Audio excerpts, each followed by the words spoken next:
सबसे पहले तो इंग्लिश के लिए आपको अलग से टाइम निकालने की कोई ज़रूरत नहीं है, because English is a language.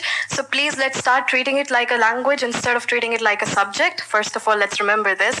दूसरी बात, ये जो हेजिटेशन आती है ना आपके अंदर, ये इसलिए आती है क्योंकि हमने इंग्लिश को एक बहुत बड़ी चीज़ बना देते हैं हम, कि अरे इसको इंग्लिश आती है, इंटेलिजेंट होगा, तो हमें इसलिए लगता है कि वहाँ पे हेजिटेशन है. तो no, English is just a language. एक लैंग्वेज को सीखने के लिए आप सबसे पहले क्या करते हैं? आपने हिंदी को सीखने के लिए क्या किया? अब यहाँ पर सारे बोलेंगे कि ये तो हमारे एनवायरनमेंट में था.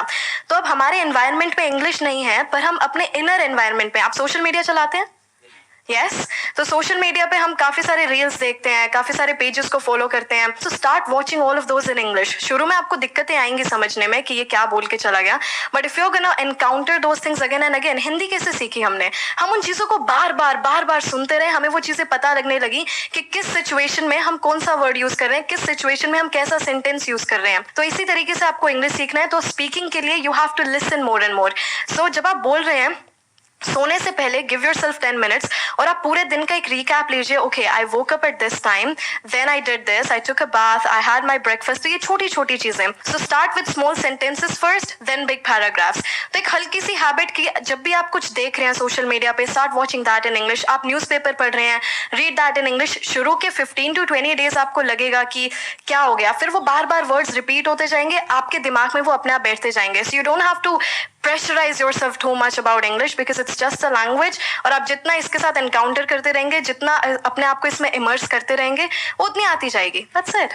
मेरा क्वेश्चन है, जैसे कि उस वॉल पे एक कोट है, don't think outside the box, think like there is no box. तो हम उस जो हमने पहले से सोच रखा है कि बॉक्स है, तो उस बॉक्स को हम कैसे डिस्ट्रॉय करें?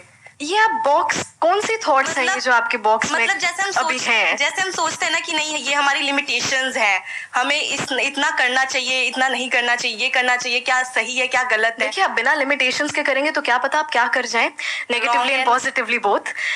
लिमिटेशंस हैं कि आप इससे बाहर नहीं सोच सकते. सोचने की कोई दरिया नहीं होता कि ठीक है आपको सिर्फ यहाँ तक सोचना है, बट हाँ, आपको अंदर ये सेल्फ कॉन्फिडेंस भी होना चाहिए कि मैं इतना सोच रहा हूँ तो मैं ये काम कर भी सकता हूँ. मेरे पास वो सेल्फ कॉन्फिडेंस है, मेरे पास उतनी नॉलेज है, या फिर मैं उतनी नॉलेज बिल्ड कर सकती हूँ कि मैं जितना सोच रही हूँ ये काम मैं कर सकती हूँ या नहीं. सो बॉक्स जैसा कुछ नहीं होता. Think outside the box. There is no box. You know, आपकी थॉट्स की कोई लिमिट नहीं है, और आपकी जो आपका सक्सेस है उसकी भी कोई लिमिट नहीं है. बट वन थिंग, हमारे अंदर कॉन्फिडेंस की जगह ओवर कॉन्फिडेंस आ जाता है. इतना बड़ा सोच लिया, कर तो लेंगी, हमारी पूरी जिंदगी उस सोचने में निकल जाती है.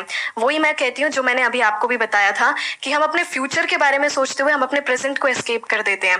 तो आप सोचिए, आप सोचने में इतना टाइम लगाएंगे ही नहीं जब आप अपने प्रेजेंट में काम कर रहे होंगे. तो आप जितना काम करेंगे आपको फ्यूचर के बारे में उतना ही कम सोचने को मिलेगा, क्योंकि इतना वक्त होगा ही नहीं. जब आप किसी चीज में अपने आप को इमर्स कर लेते हैं, आपके पास वो समय नहीं होगा कि आप उस चीज के बारे में इतना सोचें.